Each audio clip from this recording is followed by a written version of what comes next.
mugamba mutya abali ku channel yaffe eyitibwa LN256 mugende mu maaso negyegattako. Olwali njagala tulabe enfumba gy'ofumbamu ekyennyanja ekibisi gye tuyita engege.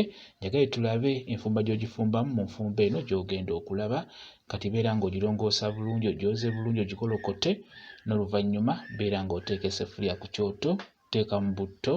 Tugenda kubeera nga tusiika ebirungo nga bw'olaba, teekamu obutungulu.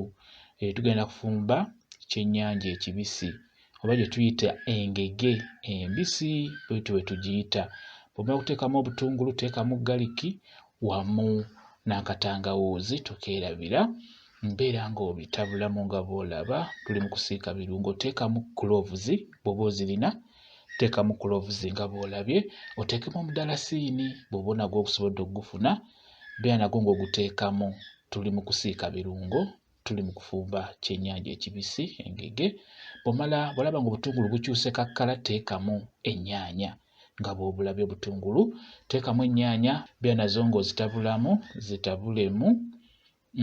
Bw'omala teekamu kkaloti ng'omusazesaze bw'otyo nga bw'olaba. Bw'omala kuteekamu kkaloti, teekamu green pepper naye mulungi nnyo mu kyennyanja. Oteekemu ne oatmeal naye mulungi nnyo bwe tuyita obukoola. Beera ng'obuteekamu, beera ng'otabulamu, siika ebirungo ebyo. Tuli mu kufumba kyennyanja. Teekamu ku tuzzi, bw'olaba nga bikutte wansi, oteekamu ku tuzzi otonotono kwe gatukkiriza by'osika kukwata wansi mu seffuliya. Tuteekemu akanzaali kasimba, tuteekemu ne kalweiko, byokka bimala.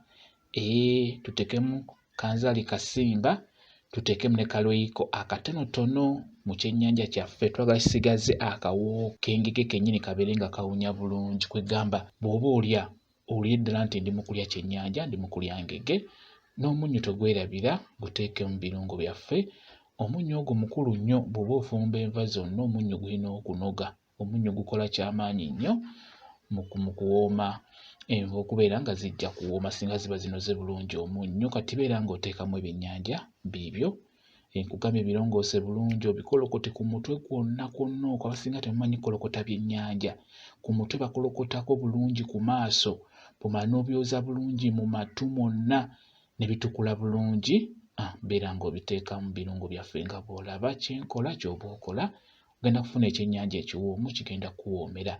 Kati kisinziira muli bameka ye ssupu gw'oteekamu. Toteekamu ssupu mungi, sooka omale okumanya muli bameka, za kyamisana na kyaggulo ye ssupu gw'oteekamu, kuba jjukira ebyennyanja bijja mangu.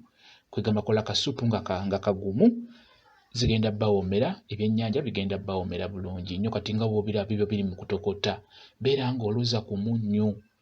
Nkugambye nti omunnyo guno gukola kyamaanyi nnyo enva zaffe ezo okubeera nga mpoomu. Bw'olaba nga tegunoze, beera ng'oyongereramu awo bikkako. Kati awo kiba kiyidde bulungi nnyo nga bw'okiraba ku ssowaani. Ekyennyanja kifumbe bw'otyo, oba engege yaffe gifumbe bw'otyo, egenda kuwoomera bulungi nnyo. Bwe kityo bwe kiri. Mwebale kubeera ku channel yaffe eyitibwa LN256. Mugende mu maaso n'ogyegattako, mubeere bulungi, mweraba.